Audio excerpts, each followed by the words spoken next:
जीतिया व्रत कथा। सालों पहले नर्मदा नदी के ठीक पास कंचनवटी नाम का एक नगर बसा हुआ था। वहाँ राजा मलय केतु का शासन था। कंचनवटी नगर के पास में ही एक रेतीली बालूहटा नामक जगह थी, जिसके पास में एक बड़ा सा पेड़ था। उस पेड़ में एक चील रहती थी और नीचे एक गीदड़। दोनों में बहुत गहरी दोस्ती थी।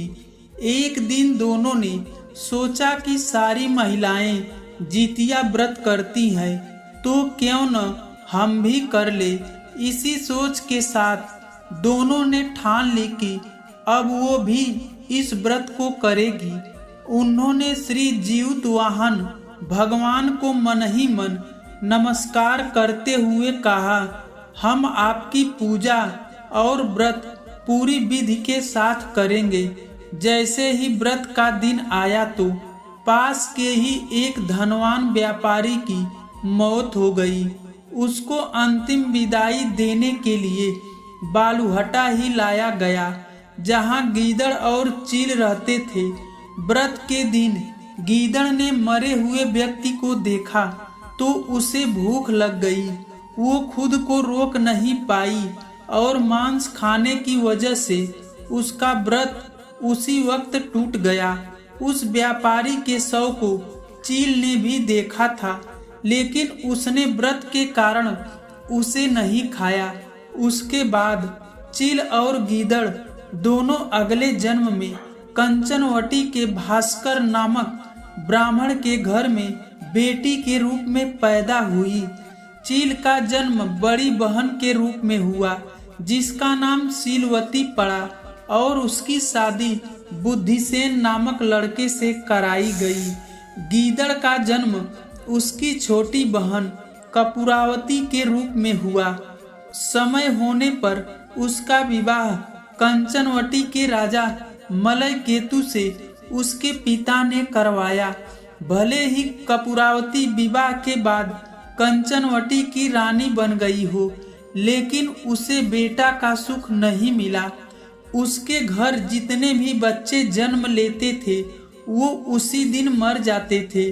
ऐसा होते होते कपूरावती काफी परेशान हो गई।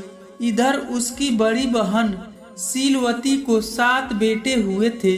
जब उसके सारे बेटे बड़े हो गए तो उन्होंने महल में कार्य करना शुरू कर दिया। अपनी दीदी के बेटों को देखकर धीरे धीरे कपूरावती रानी के मन में जलन का भाव पैदा होने लगा। उसने इसी जलन की वजह से अपने पति को कहकर अपनी दीदी के सारे बेटों को सिर कटवाकर एक बर्तन में रख दिए।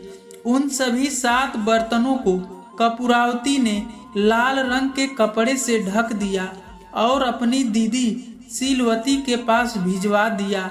भगवान जीवतवाहन भी ये सब देख रहे थे।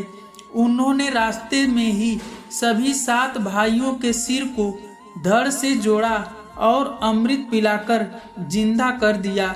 फिर सभी भाई अपने घर चले गए और उन बर्तन में भगवान की कृपा से फल भर गए।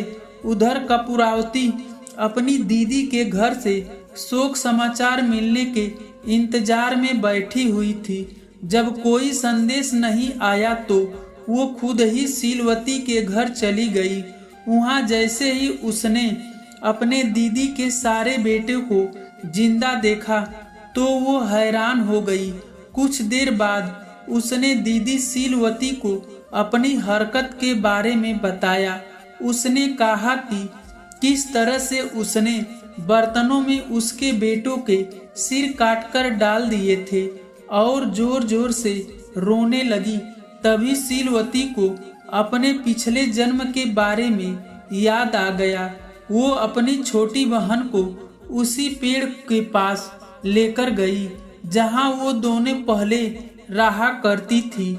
उसने कपूरावती को पिछले जन्म में रखे जीतिया व्रत की पूरी कहानी सुनाई। यह सब जानते ही कपूरावती ने उसी वक्त अपना दम तोड़ दिया। राजा को तुरंत शीलवती ने इस बात की जानकारी भिजवाई। अपनी पत्नी के बारे में दुख भरा समाचार मिलते ही राजा वहां पहुंचे और कपूरावती को उसी पेड़ के नीचे अंतिम विदाई दी। कहानी से सीख, बुरे कर्म भी पीछा नहीं छोड़ते दोस्त, गलत कामों की सजा को भोगना ही पड़ता है। धन्यवाद दोस्तों।